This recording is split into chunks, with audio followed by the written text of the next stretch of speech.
दोस्तों आज आईपीएल का सिक्स्थ मैच कोलकाता और बेंगलुरु के बीच में खेला गया।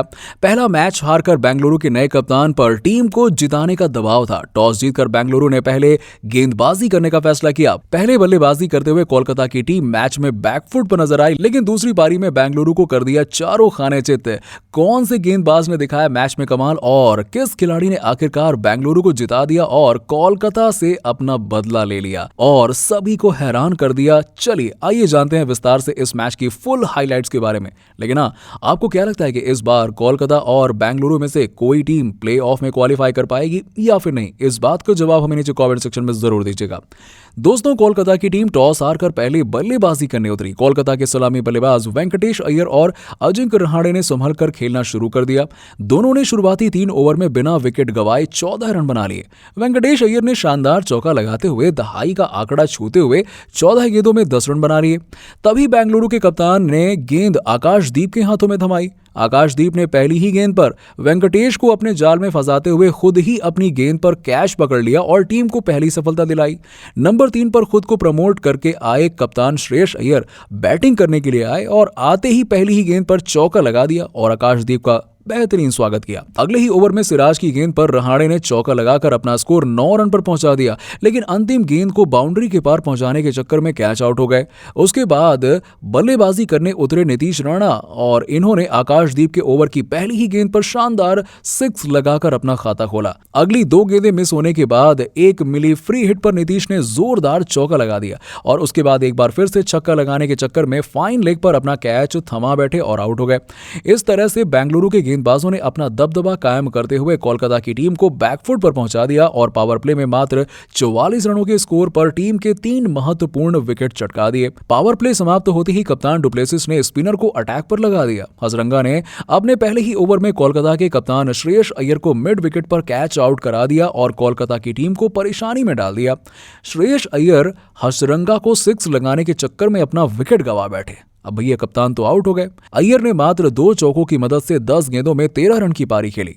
सुनील नारायण और सैम बिलिंग्स ने कुछ देर संभल कर खेलने की कोशिश की। 9वें ओवर में सुनील नारायण को हसरंगा ने फिर से अपनी फिरकी गेंदबाजी में फंसाकर आउट कर दिया। नारायण ने एक शानदार छक्के की मदद से 12 रन बनाए। सुनील के आउट होने के बाद शेल्डॉन जैक्सन बल्लेबाजी करने के लिए आए और उन्हें हसरंगा ने बिना खाता खोले ही पहली ही गेंद पर आउट कर दिया और इस तरह से हसरंगा अब हैट्रिक पर पहुंच गए थे।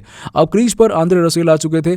आंद्रे रसेल ने कुछ देर टिक कर बल्लेबाजी की। उन्होंने 18 गेंदों का सामना करते हुए 1 चौका और 3 छक्के की मदद से 25 रन की पारी खेल डाली। उन्होंने हर्षल पटेल की गेंद पर एक जोरदार शॉट खेलने के चक्कर में अपना विकेट गंवा दिया।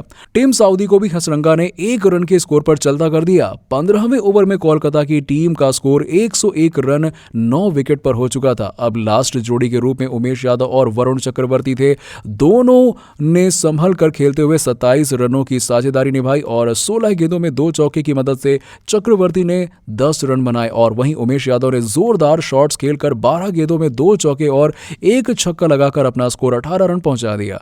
उन्हें आकाशदीप ने क्लीन बोल्ड कर दिया और इस तरह से कोलकाता की पूरी टीम 20 ओवर भी नहीं खेल पाई और 128 रन के स्कोर पर ऑल आउट हो गई।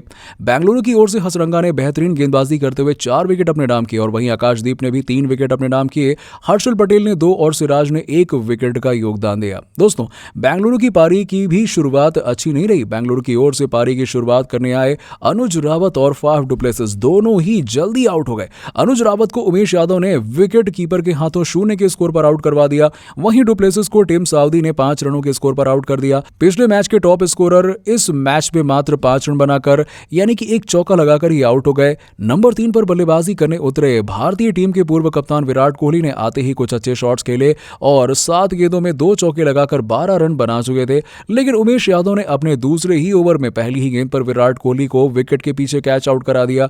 इस तरह से मैच में कोलकाता की वापसी हो चुकी थी। अब मात्र 17 रनों पर बेंगलुरु के 3 विकेट गिर चुके थे।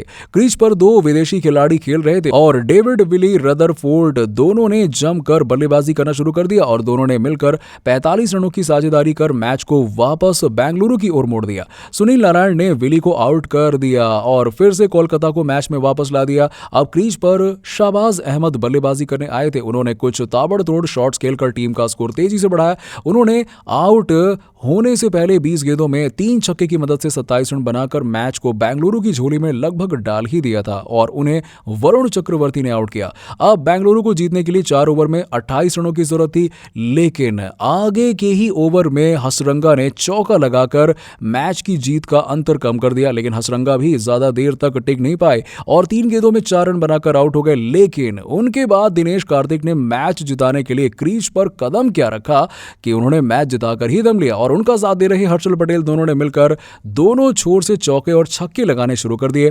अंतिम ओवर में मात्र 7 रनों की जरूरत थी, तभी आंद्रे रसेल की गेंद पर कार्तिक ने ऐसा सिक्स मारा कि कोलकाता की उम्मीदों पर पानी फिर गया। और ये वही कार्तिक है जो कभी कोलकाता के कप्तान हुआ करते थे। उन्होंने ऐसा छक्का मारा कि कोलकाता के दिल में जाकर लगा सीधे और अगली गेंद पर चौका लगाकर फिर इस मैच को बेंगलुरु के खाते में डाल दिया। दिनेश कार्तिक ने एक चौका और एक छक्का लगाकर 7 गेंदों में 14 रनों की पारी खेली और वहीं हर्षल पटेल ने 6 गेंदों में 2 चौकों की मदद से 10 रन बनाए और बेंगलुरु ने फाफ डु प्लेसिस की कप्तानी में अपना पहला मैच जीत लिया। तो दोस्तों, आपको क्या लगता है कि फाफ डु प्लेसिस अपनी कप्तानी में बेंगलुरु को पहला आईपीएल खिताब जिता पाएंगे या फिर नहीं? कॉमेंट सेक्शन में कॉमेंट करके जरूर बताइएगा और ऐसे ही आईपीएल अपडेट्स के लिए चैनल को सब्सक्राइब करें बेल आइकन दबाकर।